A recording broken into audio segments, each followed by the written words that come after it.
મિત્રો આજે આપણે આ વિડીયોમાં વાત કરીશું કે જે સૌથી વધુ પૈસા શેમાં મળે છે, કે તમે લોંગ વિડીયો બનાવો તેમાં કે શોર્ટ વિડીયોમાં. ઘણા બધાના જે કોમેન્ટ હતી આપણે, એટલે આ વિડીયો આપણે સ્પેશિયલ એના માટે છે અને બીજા લોકોને પણ ઘણી જે આમાં જરૂરી માહિતી મળશે. તો એનો જવાબ છે, તમે જે લોંગ વિડીયો બનાવો કે શોર્ટ વિડીયો બનાવો, બેયનું આરપીએમ એટલે કે જે 1000 જણા જોવે ત્યારે તમને કેટલા પૈસા મળે છે એને આરપીએમ કહેવાય યુટ્યુબની ભાષામાં. તો જે શોર્ટમાં છે તે મિત્રો સાવ પૈસા ઓછા મળે છે અને લોંગમાં પૈસા આરપીએમ વધારે હોય છે. અને લોંગમાં પણ એવું હોય છે, જે 8 મિનિટનો ઉપરનો વિડીયો જે હોય છે તો તેમાં તમારે ડબલ મલ્ટી એડ લાગે છે, એટલે એમાં પૈસા વધારે મળે છે.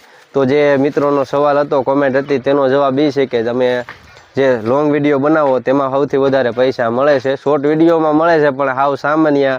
આપણી અત્યારે શોર્ટ વિડીયોમાં જે આરપીએમની વાત કરીએ, બધાની વાત છે, જે કેટેગરી વાઇઝ હોય છે, જે પર્સનલ વ્લોગ છે, ન્યૂઝ બનાવતા હોય તેને બધા આરપીએમની વાત કરવી કે 1000 જણા જોવે ને ત્યારે જે 2 થી 3 રૂપિયા 5 રૂપિયા એવું અત્યારે આરપીએમ જે ચાલી રહ્યું છે. કારણ કે અત્યારે જે શોર્ટનું એમ કહેવાય કે યુટ્યુબમાં ખૂબ જ ટ્રેન્ડમાં છે. તો તમને આ જવાબ મળી ગયો છે કે સૌથી વધારે જે પૈસા છે તે તમે લોંગ વિડીયો, જે લાંબા વિડીયો બનાવો એમાં પૈસા સૌથી વધુ મળે છે. તો વિડીયો સારો લાગે તો લાઇક કરજો અને આવી જ અવનવી જાણકારી માટે આપણી ચેનલને સબસ્ક્રાઈબ કરી લેજો.